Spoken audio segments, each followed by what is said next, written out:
The Good Friday Agreement and subsequent agreements have provided some improvement. We've still a bit to do, but we're certainly going in the right direction, and a progressive route has been mapped out. As Fein and Lucilita have noted, the Government of Ireland Act is gone. I was one of the people who went to the Irish Government at the time and said to them, we can get rid of the Government of Ireland Act. And the Irish Government told us that we could not. And we went directly over their heads and negotiated directly with Tony Blair and got rid of it. The institutional elements of that Good Friday Agreement, of the St Andrews Agreement, have improved cooperation. Unionists have bought into all of this because they know it makes sense in terms of infrastructure and harmonising all of those aspects of our lives which are disrupted. And in almost every facet of life, cooperation has improved people's lives.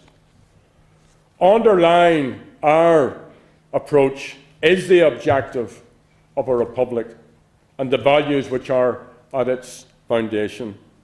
Agus níl poblach ceart nó cór ugging insna fithe is a sé country. There is no sense, except in name, of a republic in this state.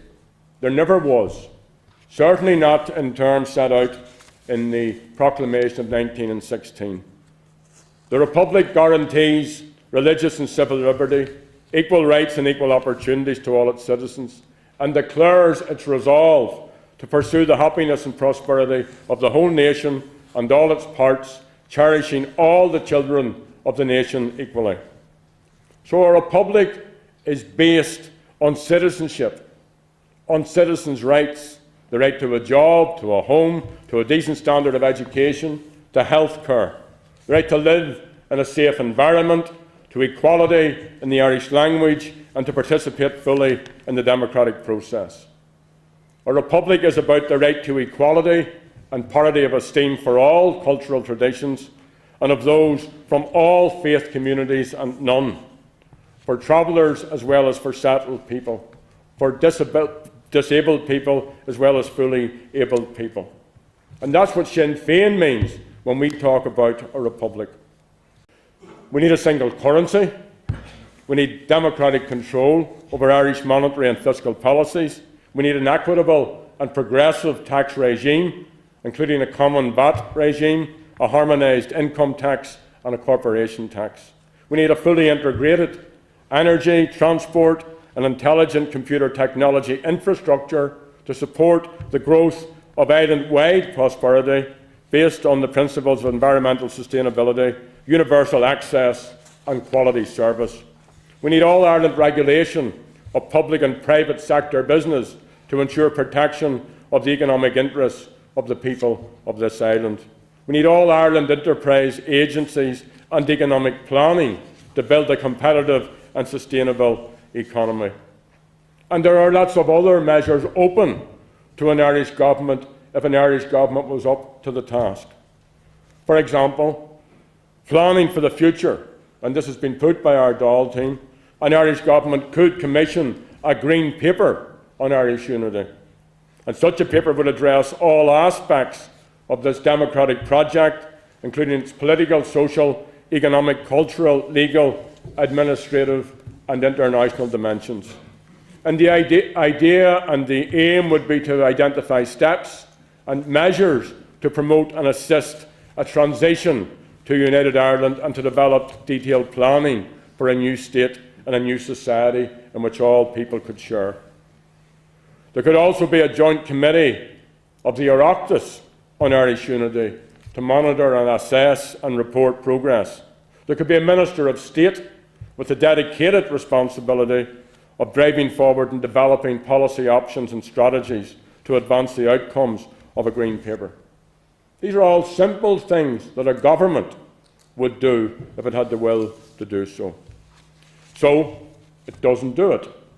It'll wrap the green flag round it, at election times especially, but it won't and hasn't turned the rhetoric into practical strategies and policies.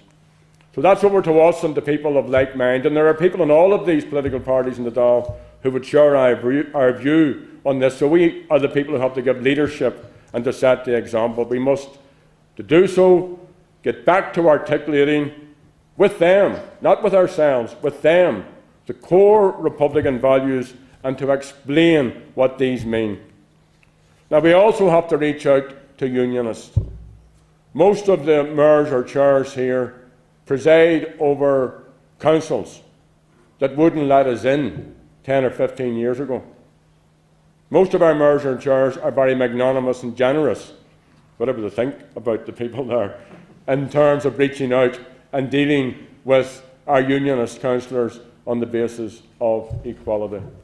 So the big issue, there were always two big issues: British policy in Ireland and the position of unionism about the future of Ireland.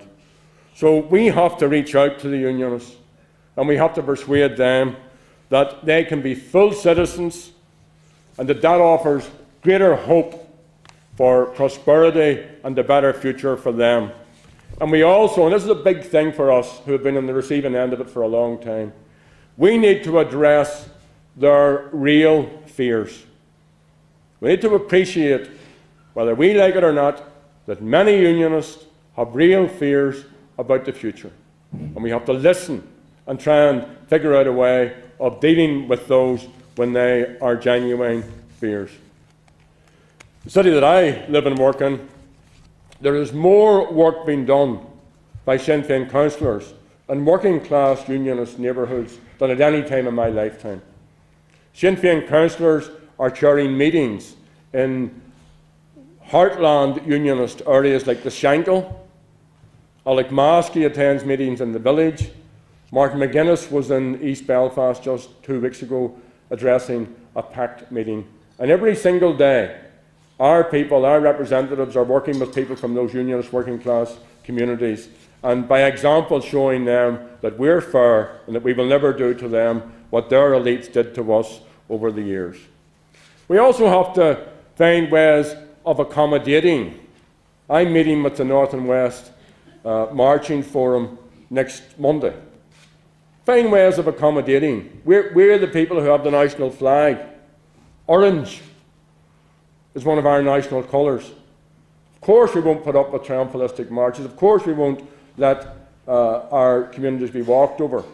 But we have to find some way of accommodating that in the upcoming period, because a united Ireland is a united Irish people, and a united Ireland has to be one which the unionists find that they can have ownership of as well.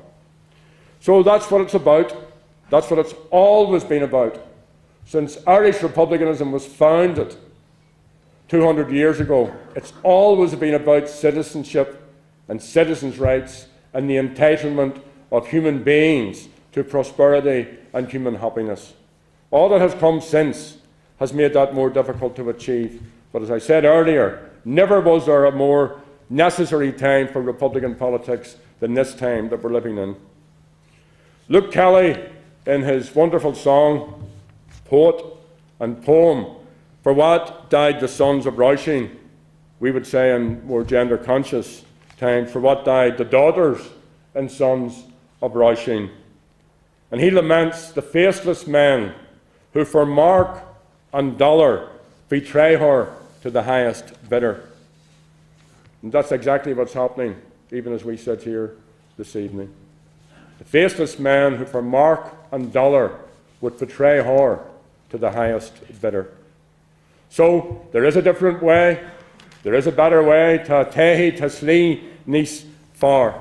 And it means making a stand, it means standing up for Ireland, it means standing up for Irish people. We ask the people of Southwest Donegal to stand up for Donegal and to stand up for Ireland, to vote for Donegal and to vote for Ireland, and that's what they did, and we won 40% of the vote in that constituency.